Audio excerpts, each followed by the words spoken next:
Bowza wowza, holy cowza, what's happening nowza? Hey slapdicks, this is Brian Zane as disgruntled at the end of his rope Tony Schiavone here from 2003. Happy Halloween, or day before Halloween I guess, and it's time for the Smackdown review. Here to talk about what happened on tonight's edition.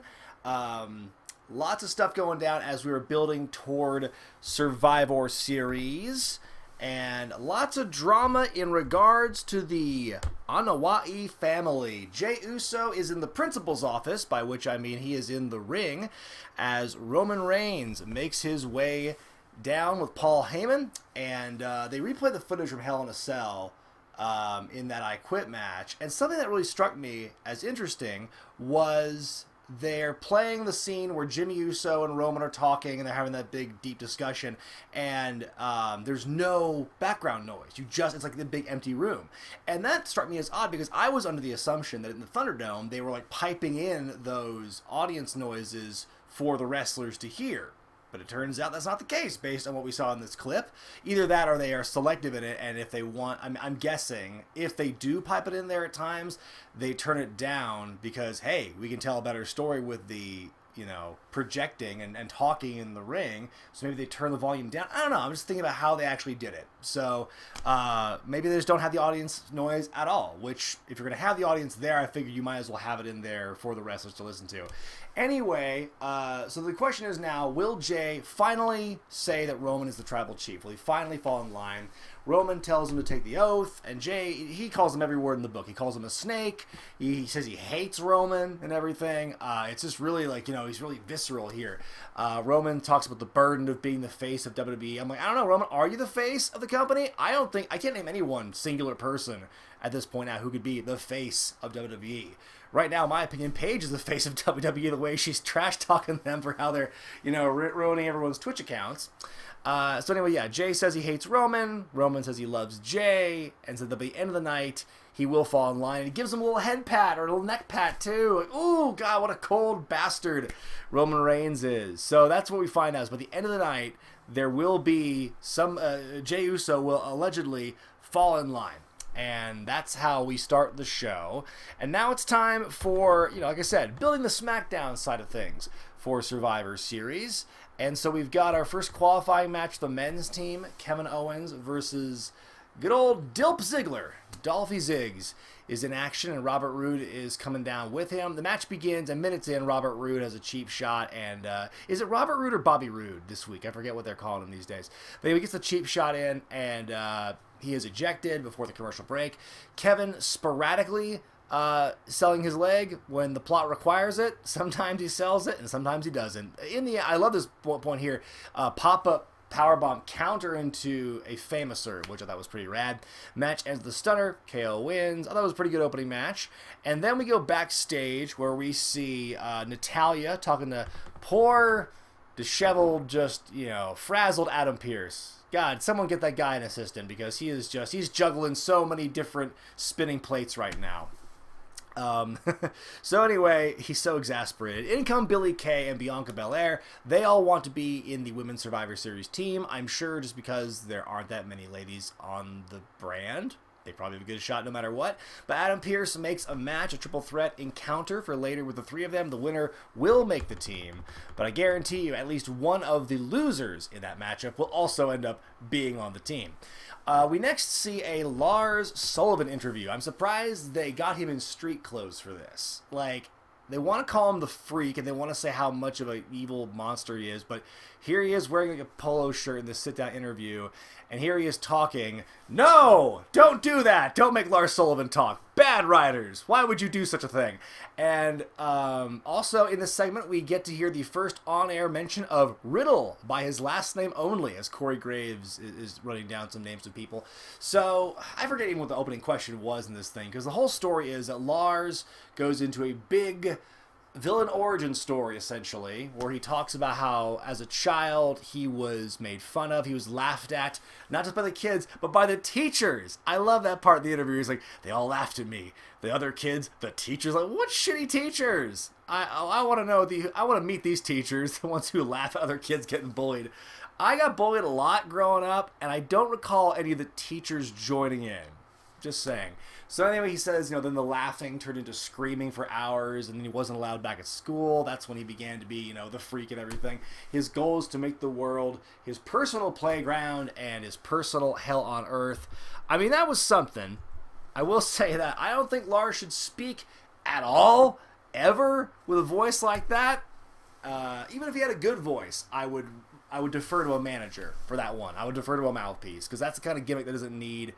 I mean, he either needs to have like a Braun Strowman voice, or you just don't talk. That's kind of the way I see it. That was like a Bobby Lashley revelation there when you first heard him talk. Like, whoa, what the fuck is that? So, also I thought felt kind of a similar origin story to Leo Kruger in NXT. The whole thing was like, I said my name was Leo Kruger, and the kids all laughed at me. Like, it was the same basic gist, I feel, Leo Kruger and Lars Sullivan. Speaking of similar, also felt similar to Lars Sullivan's last in-ring promo before he got hurt the last time he was on a big push, and the whole thing where, I forget what he said, but it was some over-dramatic bullshit, and it was just like, it just reminded me a lot of it. They're kind of like doing the same thing with him again, just a long time later, hoping we'll all forget. I certainly hope that he can keep his head down and stay healthy and become the guy the company appears to see in him, because whatever that is, I don't see it. Backstage, Murphy is talking with Aaliyah Mysterio, and she says, "Oh, yeah, my mom's very open-minded. She's very cool about this relationship, but but Ray and Dominic don't want nothing to do with Murphy." So Murphy says he's going to apologize to the Mysterios later on. They hold hands. Oh, there's so much more to discuss about this later. We go to that triple threat women's match now. Bianca Belair, Natalya, Billie Kay. Winner gets on the women's team for the Survivor series. I love Billie in this match. Billie Kay is so funny, and she's such a polarizing figure. She's always been, with the Iconics, and now, she's like running away from the action. She tries to swoop in when it's opportune. At one point, she gets like a camel clutch kind of thing, or like a neck pull on Bianca while she's also in like the sharpshooter. It was very good stuff. And Natalya was like, you could tell she was visibly annoyed by Billie's antics here. Natalya with a sharpshooter on Billie. Belair breaks it up and hits Kay with the KOD to win and move on to Survivor Series. Not much of the match itself. It was kind of a shorter match, but I think that it was entertaining. I'm digging Billie Kay's character right now. Like, she's always kind of been that way. I love comedic wrestlers, in case you've not been able to tell. So it's really refreshing to see, I feel in a world of women's wrestling where like the gimmick has to be like evil bitch or, just bright, bubbly, wants to be friends with everybody kind of thing. Billie's funny because she just, or, narcissist, that sort of thing, where she's like, has a big, complex. Billie Kay's got a breath of fresh air because she's just chewing the scenery and being funny and just, it's working for me, is all I'm saying here. Speaking of women and female archetypes and tropes in wrestling, we had a Carmella promo pre-taped, and she says she calls the shots. She makes her own rules, and she will always win, and she'll be there next week on Smackdown. So we'll see how long that experiment lasts. In the ring, Bud Murph, or now I guess he's just called Murph now. He wants to he comes to the ring with Aaliyah Mysterio, and he asks the male Stereos to come to the ring to accept his apology.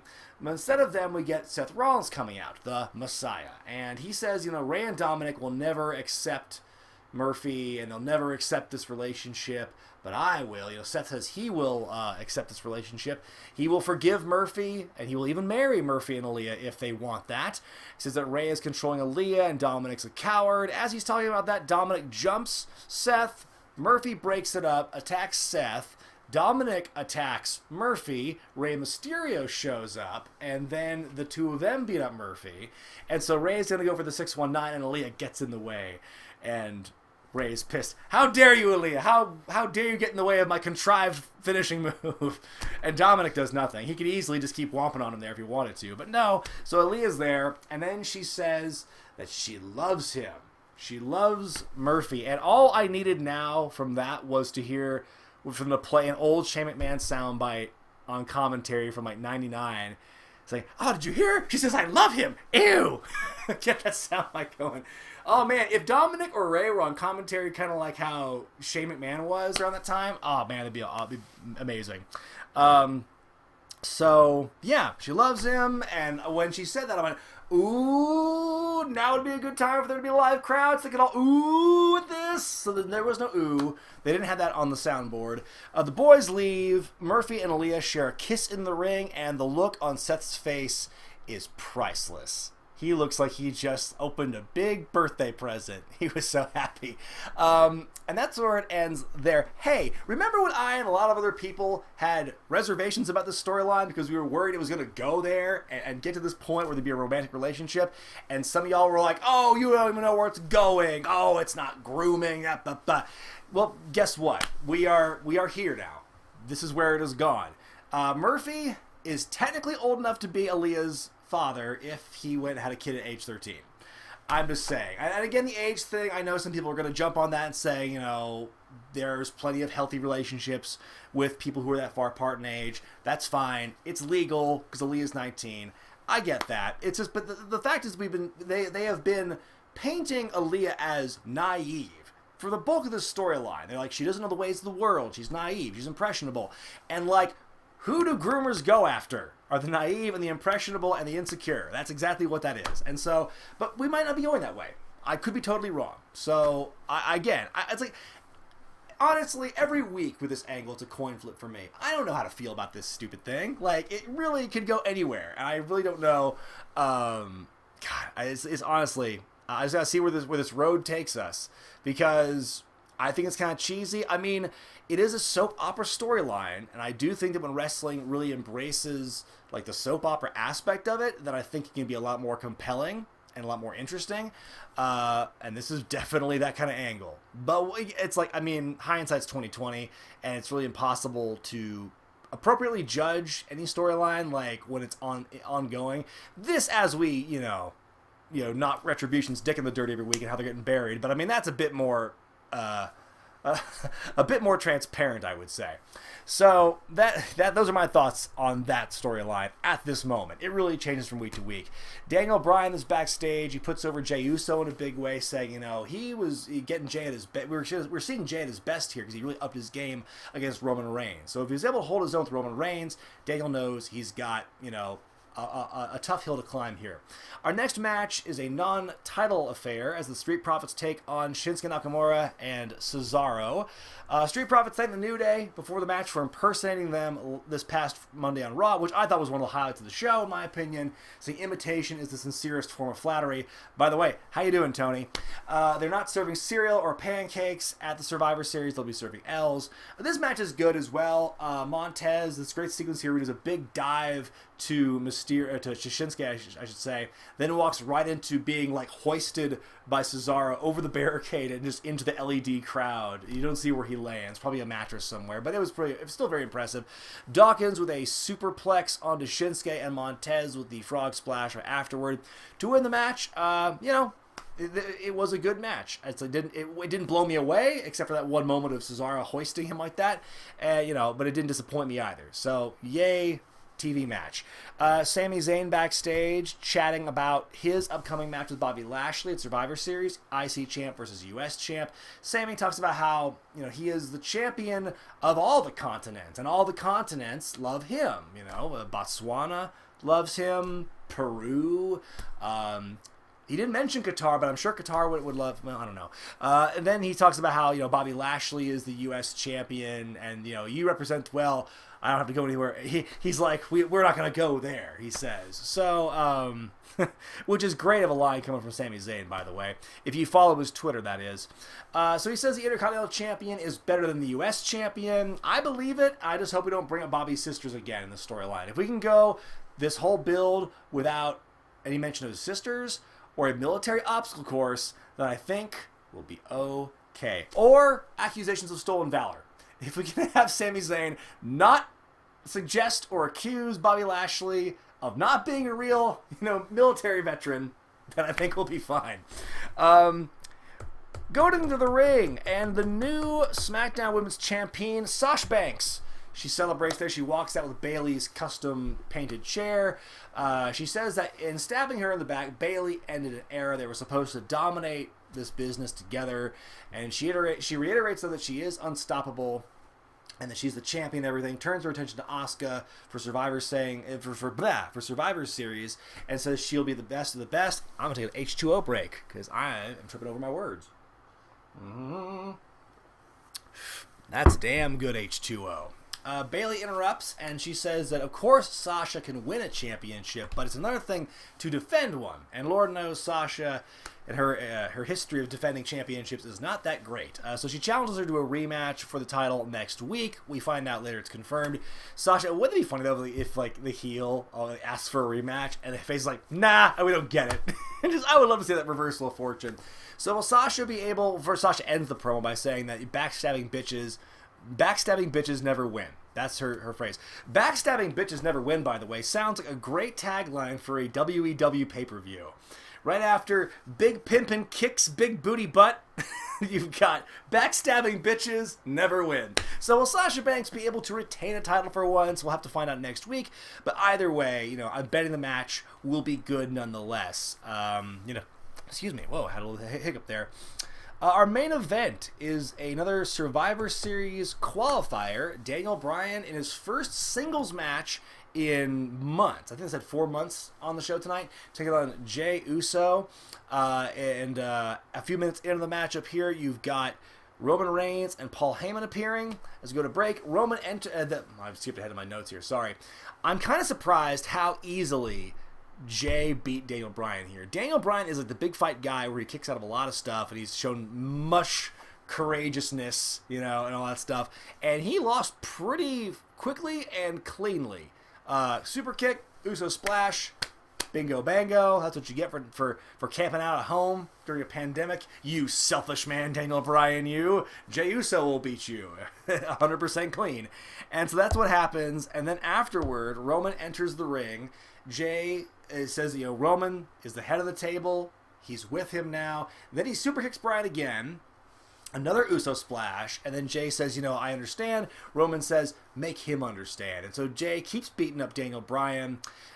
He does a splash from the top rope down through the announce table. It looks like Jey just goes like sternum first on the edge of it, which looks horribly painful, but he seems to be okay. He stands tall, and so Jey seems to be finally embracing the dark side as Roman just smiles to himself and calmly walks away as we fade to black. So, man, what a turn of events. This feels like, Jey's final kind of, embracing the dark side here. Maybe it's a very patient trap. I've seen some people in the chat saying, Jey is going to turn on Roman. Just you wait.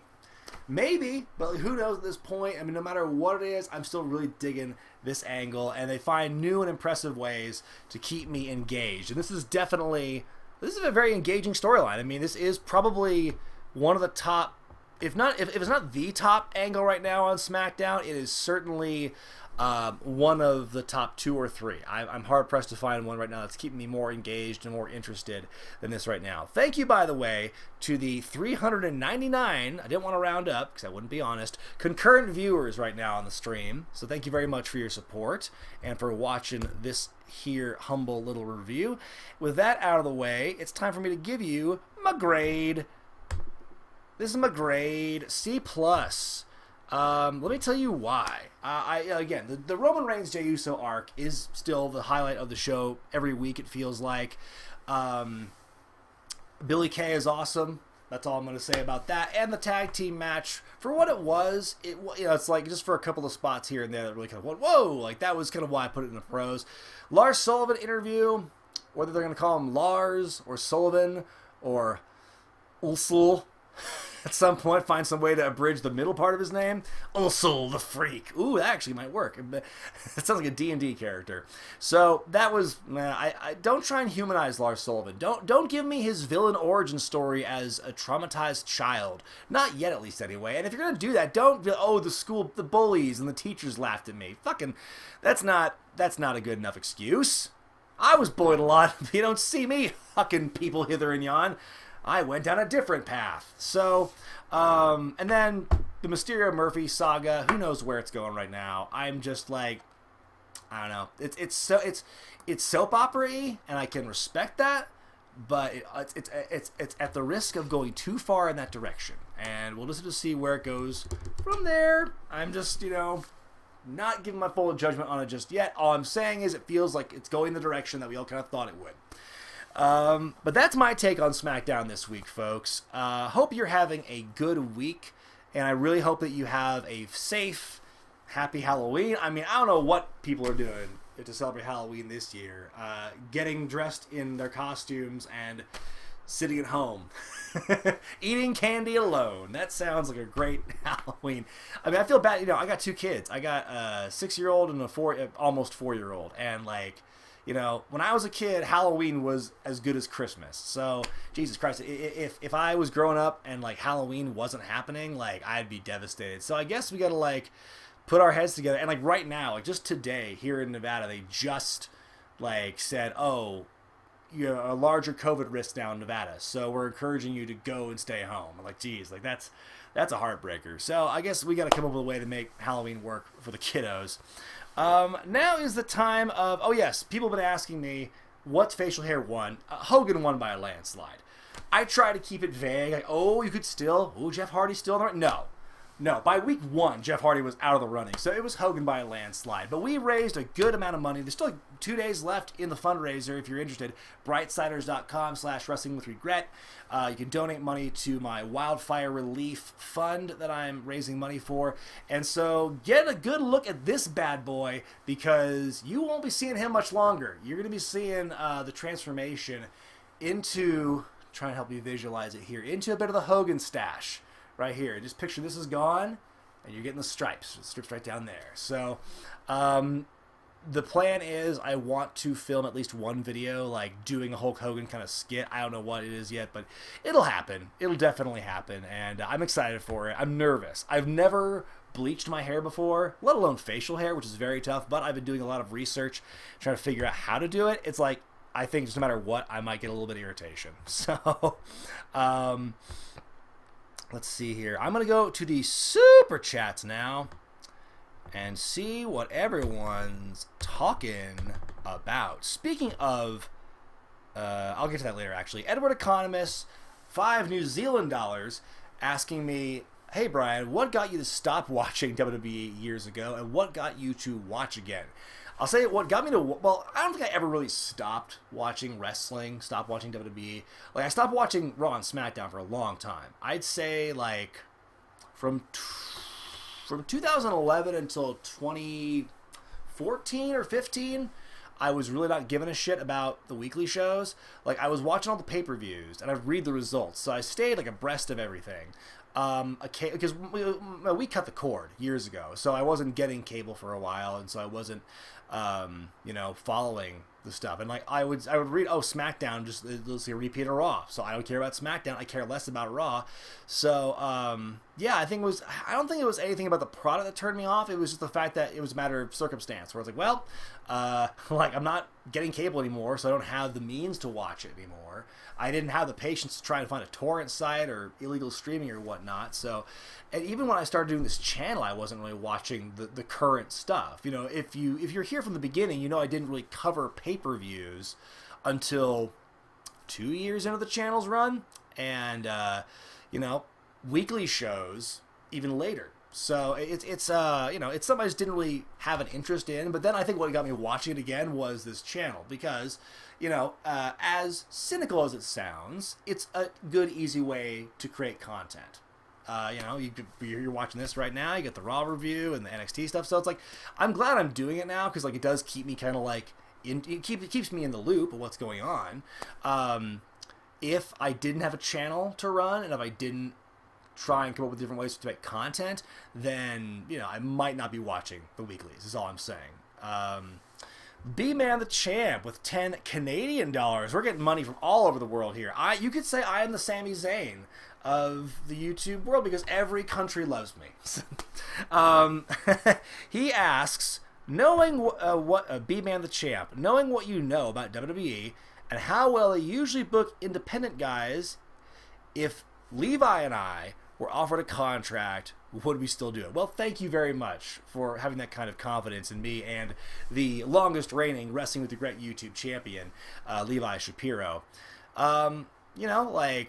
If hypothetically we were both to get signed, like or we were both offered that, I would probably just like, I would look at the situation and see what was best for my family.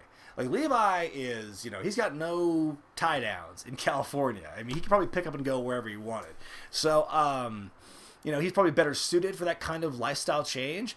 If the opportunity was there and if it was something that benefited me to the point where I would be willing to move and like move cross country, which is very difficult for me in theory, like, it all depends, it's,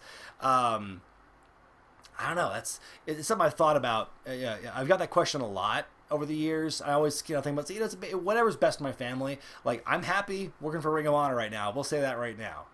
For those who've asked, I am under a contract with them. So I love working for them. I love that company, and they're doing great things. And I think the stuff they're doing right now with the Pure Tournament has been fantastic. I can't wait to be part of shows again. I unfortunately was not able to be part of the bubble the last 2 times, but I know they're hopefully going to do a final battle sort of thing December, not next month, because next month is November. So December they're going to do it, and I'm hoping to be part of that as well. But whenever they're available to open up, that's kind of like what I'm shooting for. I'm just very happy to be with them right now. That's all. That's where I'll end that statement there. Trakes with 4 X's, $5 super chat. I know NXT had Halloween Havoc, but I'm surprised Raw and SmackDown didn't go nuts with any Halloween gimmicks this year. Anyways, have a $5. Thanks, Trakes. Yeah, that's a good point. Like, usually I'm surprised there wasn't a trick or street fight. We usually get those. Raw, I can understand why there wasn't a Halloween theme because it was too far away. SmackDown makes more sense because the day before Halloween, that's when you do it. We saw like Halloween themed graphics, and that was about it. Yeah, I think they got all their Halloween, spooktacular things out of their system with NXT. Maybe they felt that they couldn't double up. They couldn't do Halloween Havoc on NXT and like a Halloween themed episode of SmackDown, because then it'd be like, well, why don't you just make that Halloween Havoc too? Like, I guess they want to keep it as separate as possible. That's my theory, at least, just spitballing. Sean D with $5 combined of super chats. How do I feel about the current goings on in New Japan? Storylines is what you meant. You're asking the wrong guy, because I really don't know what is going on. Aside from what happened a few months ago of Evil becoming the new champion and Gato joining forces with him, that's like the latest I know about New Japan right now. And I know like New Japan Strong, I think ACH showed up in that recently. I'm sorry, man, you're the wrong person. I'm the wrong guy to ask about this, but I appreciate the $5. If you want to just ask me another question in the chat, you don't have to pay for it, and if I catch it, I will answer that question for you. Yeah, so let's see. What else do we have to talk about here? I'm on Cameo now, by the way. If you want to book me in a video of some kind, saying hello, happy birthday, I got a pep talk or whatever, whether it be as myself or as my multitude of side characters, you can go to Cameo and book a video with me. And I've done a few of them so far the last couple of weeks. It's been fun. I've done a birthday wish for somebody. I did one as Vince Russo. I did, what was it? I think that two birthdays. No, one was just kind of a hello video, but I've been definitely, I've been getting to get the, I'm sorry. All right, my brain just totally shut down when I was trying to form a sentence, so I apologize for that. But Cameo, I'm a lot more articulate and a lot more intelligible on Cameo, so check that out. It's a lot more intelligible per minute than say a live SmackDown review. Yeah, I even have, like, I'll show you, as a matter of fact. I don't want to put it on because it's getting, like, too confusing with the conflicting costumes. But if you book me to talk about as Vince Russo, this is the wig I will wear. This is my official Vince Russo wig. It's kind of a pompadour, but it was just black, and I just, like, sprayed it with, like, gunmetal color. And it turned out better than I thought it would. I might put a little bit extra white in there just to make it a little brighter to reflect the proper aging, but that is that's an option. As far as like right now, The rule is I'm willing to do a Vince Russo impression on Cameo and a Jim Cornette, but my rule is you can't have me bury people like in real life. You can't have me do that. I know how wrestling Twitter works, and I know if somebody showed a video of me like doing that, like somebody get pissed. I know how wrestling Twitter operates. B-Man the Champ, $5 Canadian. Are you as disappointed as I am on the Survivor Series card? No title matches, nothing on the line, heel versus heel or face versus face. I mean, isn't that the story of Survivor Series the last few years? I feel like since they've been doing this whole, inter-brand warfare, it just feels like, like nothing gets on the line. Survivor Series has always felt like a very, redheaded stepchild of pay-per-views. They've always wanted to get rid of it. Like, forever. Like, Vince talked about getting rid of Survivor Series, and people go, no, don't do that, it's one of the big four. Like, okay, we're just gonna not give a fuck about it then. Like, that's your trade-off. We'll keep Survivor Series. We'll put a couple of Survivor Series matches in there, even though, historically, the Survivor Series elimination matches are some of the least interesting things about Survivor Series. And, we're gonna keep it going, but you're gonna hate it, because we don't put any thought into it. They got heel versus heel stuff. They got, the belts aren't on the line. It's just kind of an exhibition, really. And, I mean, somebody made a good point in the comment section when I railed about the whole brand supremacy, brand loyalty thing being stupid. It's like some people say, well, it was a good point this person made, too. Well, these people who just moved shows, they want to make an impact, they want to make a good impression on their new show. That's why they have this loyalty. It's more for themselves and more for their personal gain. And I get that. I do. I just think that they need to frame it that way, and they're not really doing that aggressively enough. The Jaguar 1983, $5 Australian, I believe. Has anyone requested Armageddon 99? Yes. A lot of people have requested Armageddon 99. That will be happening. It's probably right now like one of my... That and like Vengeance 03... No. Vengeance 03. I think Armageddon 03 and Armageddon 99. Tons of people are requesting those. And those will all happen. I promise you, folks. I've got a list a mile long of pay-per-views. And I only get to them once every 2 weeks. So... they will happen. Eventually, like the day I run out of pay-per-views to review is the day I close this channel down, because I'm like, what else do I do? But no, I mean, the requests keep pouring in. I appreciate that. It's patreon.com/wrestlingwithregret, and you can check that out. And for $10, you are at the level where you can nominate shows. You don't have to keep, pledging. You don't have to even keep nominating every month. Some people do that. That's fine. But you can put the request in. It is there in perpetuity and will eventually get done. That's my promise to you, is that your request will eventually be done. Also on Patreon, just this week, I released a brand new It Came From Memphis, just in time for Halloween, where I cover the short tenure of Nightmare Freddy in the Memphis territory. Memphis, I tell you what, Jerry Lawler as a booker, man, he never met a trademarked property that he didn't want to rip off. That's the one thing I've learned from studying more Memphis stuff for It Came From Memphis. That's a Patreon exclusive series, a bunch of short, easy to digest, 3 to 5 minute videos about some of the wildest characters in Memphis. I have one free version of It Came From Memphis that's up on the channel. It came out last Christmas, about Christmas Creature. So you can, if you want a little taste of what that video looks like, you can get a look at that episode. I've covered the Macho Warrior Rick Hogan. I've covered the Colossus of Death, Boy Tony, Tagar the Volcano, and most recently Nightmare Freddy. And that is a hopefully more frequently recurring series. I kind of fell off the ball recently on that one. I missed a soups. Hang on. Darnell Willison, $2 super chat.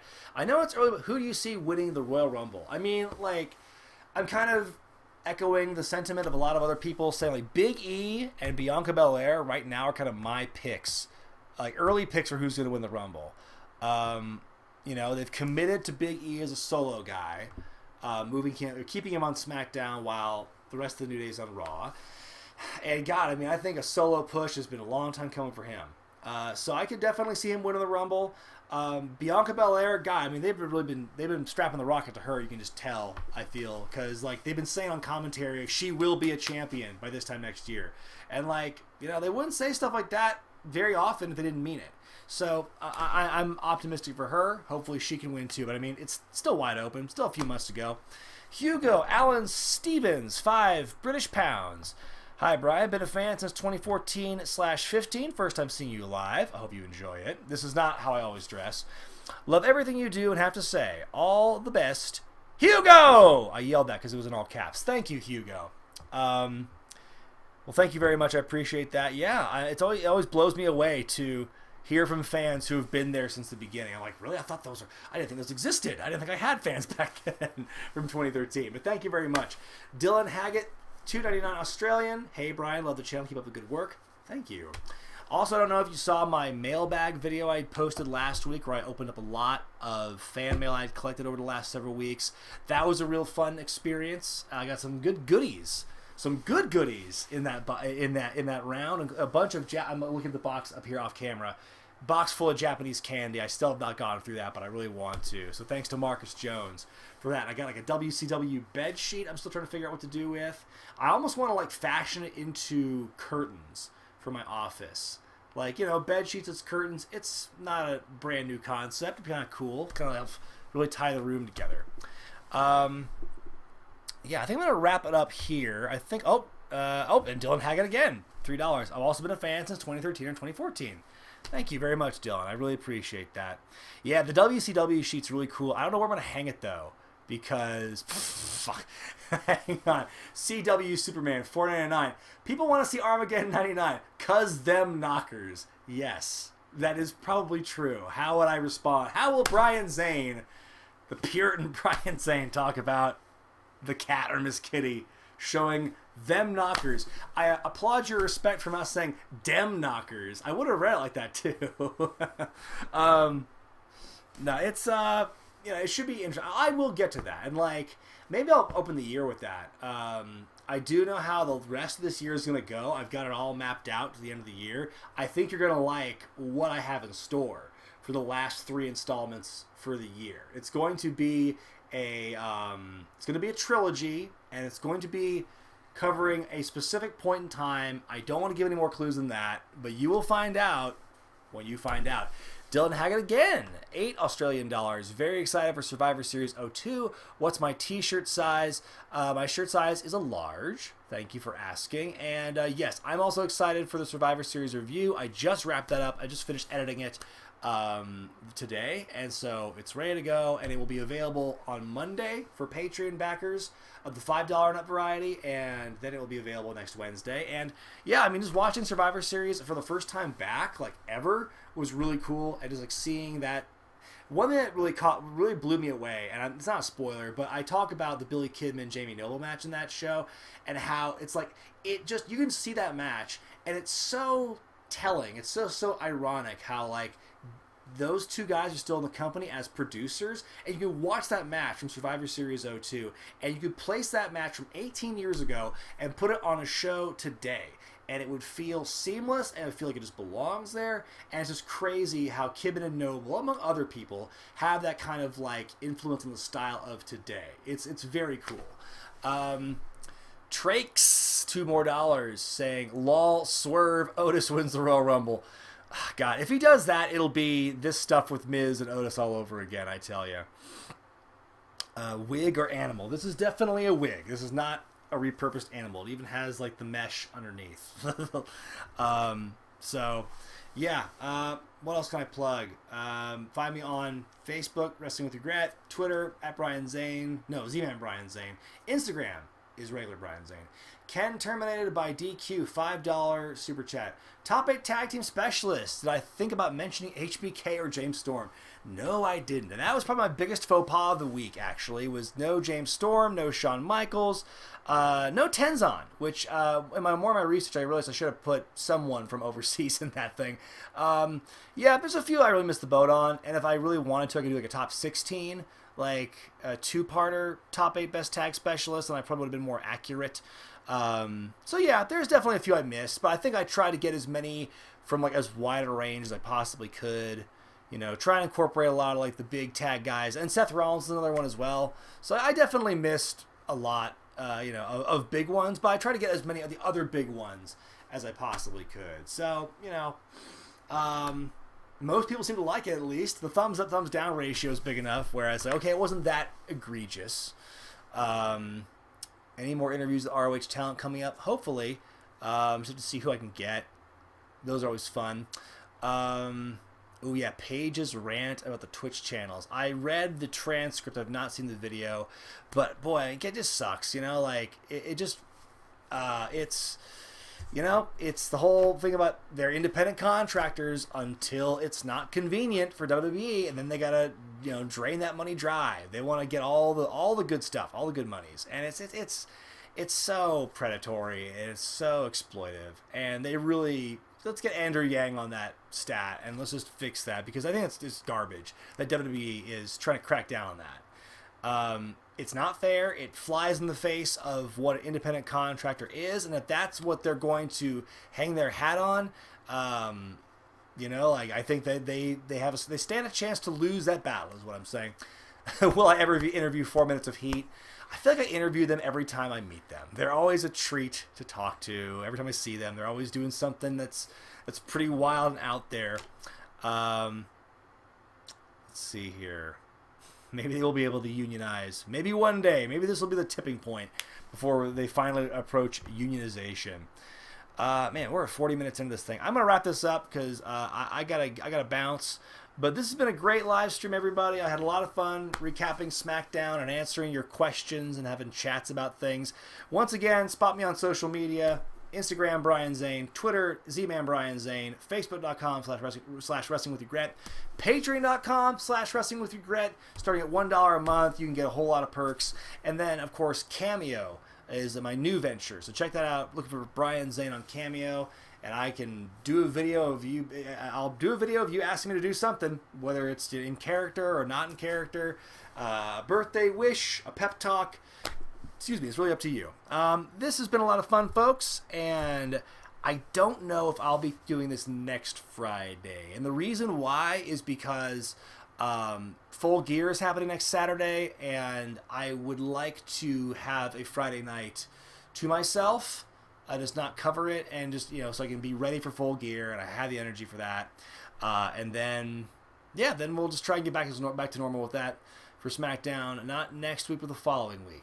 So that's my one notice to you. Also, let's see if I can fit this in here. Hang on. Let me lose this timely message here. This is your last, 24 hours or so to order this gem, the Gargoyle t-shirt, on ProWrestlingTees.com/WrestlingWithRegret. It's a wrestling gargoyle on a tombstone with some other wrestling paraphernalia around it. It is gone after the stroke of midnight on November 1st. So go check that out. We've sold about a dozen of these, and they're the only ones that are out there right now on Earth. So be one of the lucky few to have a limited edition wrestling gargoyle t-shirt. But folks, it's been so much fun. Happy Halloween. Hope you can be safe and have fun no matter what you do. We all got to try and make it work and try and adapt. It's just 2020, y'all. It's just 2020. And don't forget, the influencer loves ya. I'm Brian Zane, and I'll see you next time.